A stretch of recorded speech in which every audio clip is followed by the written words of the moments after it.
Alhamdulillahilladzi bi ni'matihi tatimmus shalihat wassalatu wassalamu ala nabi rahmah wa ala alihi wa ashabihi wa man ittaba'ahum bi ihsanin ila yaumiddin wa ba'du. Allah tabaraka wa ta'ala telah berfirman di beberapa ayatnya yang mulia. Di antaranya Allah berfirman, wa ma asabakum min musibatin fa bima kasabat aydikum wa ya'fu an katsir. Dan apa saja musibah yang menimpamu, maka itu akibat perbuatan dirimu sendiri. Dan Allah memaafkan sebagian besar dari kesalahan-kesalahan manusia. Surah Asy-Syura ayat 30. Jadi segala sesuatu musibah yang menimpa kepada seorang, kepada masyarakat, kepada bangsa dan negara tersebab perbuatan mereka sendiri. yakni perbuatan dosa-dosa, maksiat-maksiat yang mereka lakukan, terutama maksiat yang paling besar, yakni meninggalkan ketaatan kepada Allah Subhanahu wa taala. Maksiat terbesar, pemimpin tidak lagi memperhatikan rakyatnya, menzolimi rakyatnya, tidak lagi mencintai rakyatnya. Maksiat terbesar, melakukan kesyirikan besar di dalam negeri mereka, dan seterusnya perbuatan dosa-dosa yang mereka lakukan. Mereka tidak lagi menjadi pemimpin yang amanah.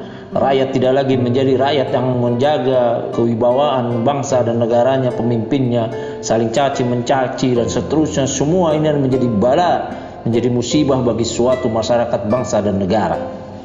Mensikapi beberapa musibah besar yang terjadi pada saat ini, dari virus corona yang belum selesai, kemudian hilangnya kepercayaan rakyat terhadap pemerintah, zolimnya pemerintah terhadap rakyat, menjadikan musibah-musibah beruntun akan datang kepada bangsa kita.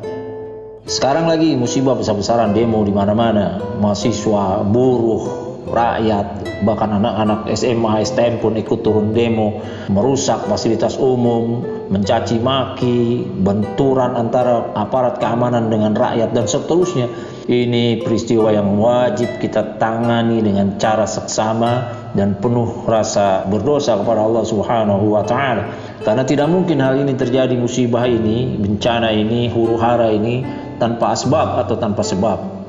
Allah Subhanahu wa taala juga berfirman di beberapa ayat lain, di antaranya di surah Ar-Rum ayat 41 Allah berfirman, zaharal fasadu fil barri wal bahri bima kasabat aydin nas liruziqahum ba'dal ladzi 'amilu. Telah nampak kerusakan di daratan dan di lautan disebabkan perbuatan tangan-tangan manusia. Ini perbuatan manusia yang memang mereka zolim terhadap diri mereka dan zolim terhadap sesama dan tidak taat kepada Allah Subhanahu wa taala. Ali bin Abi Thalib radhiyallahu anhu pernah berkata, "Ma nuzila bala'un illa bidzambin wa la rufi'a bala'un illa bitaubah." Tidak ada musibah yang turun melainkan karena dosa. Dan musibah akan diangkat, dilepaskan oleh Allah Subhanahu wa taala dengan taubat. Ma nuzila bala'un illa bidzambin. Tidak ada musibah yang turun melainkan karena dosa. Wala rufi'a bala'un illa bitaubatin. Dan musibah akan Allah angkat, dilepaskan dengan taubat. Demikianlah musibah ini akan terus beruntun datang kepada manusia, kepada kita, khususnya negeri kita yang tercinta ini, karena kita mungkin banyak melakukan maksiat besar kepada Allah Subhanahu wa taala.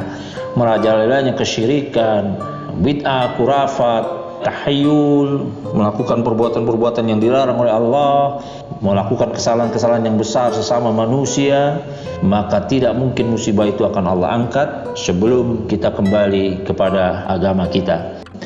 Nabi SAW bersabda, ya masyarul muhajirin khamsun ijab tulitum bihinna wa a'udzu billahi tadrukuhunna lam tadhuril fahishatu fil qaumin qad hatta yu'linu biha illa fasyafihi muttaghuna wal auja' allati takun fi aslafihim alladhina madaw lam yankusul mikyala wal mizan ila ukhidhu bis sinin wa shiddatul maunah وجور السلطان عليهم ولم يمنعوا زكاة أموالهم إلا منء القطر من السماء ولو البلهاء لم ينطروا ولم ينقضوا عهد الله وعهد رسوله صلى الله عليهم ولم يأخذوا كتاب الله ويتخروا مما أنزل الله إلا جعل الله بأسهم بينهم.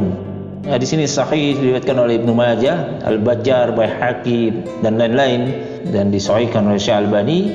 Nabi bersabda, "Wahai orang-orang muhajirin, waspadalah akan kelima perkara. Aku berlindung kepada Allah agar kalian tidak mendapatinya. Yang pertama, Allah timpakan kepada mereka apabila masyarakat sudah dengan terang-terangan melakukan perbuatan maksiat, kekejian seperti zina, LGBT, narkoba, minum khamar, judi, membunuh dan lainnya, maka akan kami timpakan kepada mereka wabah taun dan penyakit-penyakit lainnya yang tidak pernah kami timpakan kepada orang-orang sebelum mereka." Seperti corona ini belum ada sebelumnya ditimpakan kepada negeri-negeri, masyarakat, kaum-kaum sebelumnya. Yang kedua, dan ketika mereka mengurangi takaran dan timbangan, ini para pedagang, para pembeli yang curang di dalam takaran dan timbangan mereka dan jual beli mereka di pasar-pasar mereka dan seterusnya, maka kami akan timpakan kepada mereka paceklik, kehidupan susah, dan kami akan berikan kepada mereka pemimpin yang zalim, yang tidak lagi peduli kepada rakyatnya. Yang ketiga, kata Nabi, dan ketika mereka tidak mengeluarkan zakat harta mereka, maka kami akan menahan hujan. Kami tidak akan menurunkan hujan sekiranya bukan karena butuhnya binatang ternak untuk minum dan tumbuh-tumbuhan yang butuh kepada minum. Inilah satu nasihat yang sangat besar dari Nabi Shallallahu Alaihi Wasallam. Mudah-mudahan kita bisa merenungi segala macam bala dan musibah yang datang kepada kita, yang datang kepada negeri kita tercinta, dan mudah-mudahan demo-demo hari ini segera selesai. Kembali mereka bertobat kepada Allah Subhanahu Wa Taala. Pemimpin mengakui kesalahannya, merubah segala kebijakan-kebijakan yang merugikan rakyat. Rakyatnya pun kembali beraktivitas sesuai dengan kapasitasnya masing-masing. Jadi mahasiswa-mahasiswa yang betul-betul dia belajar menjadi buruh, benar-benar buruh yang amanah, menjadi para saudagar-saudagar, pengusaha-pengusaha yang memanfaatkan situasi dan kondisi, semuanya adalah untuk kesejahteraan buruhnya dan seterusnya. Mudah-mudahan semua Allah angkat musibah dan bala ini. Subhanakallahumma wa bihamdika asyhadu an la ilaha illa anta astaghfiruka wa atubu ilaik. Assalamualaikum warahmatullahi wabarakatuh.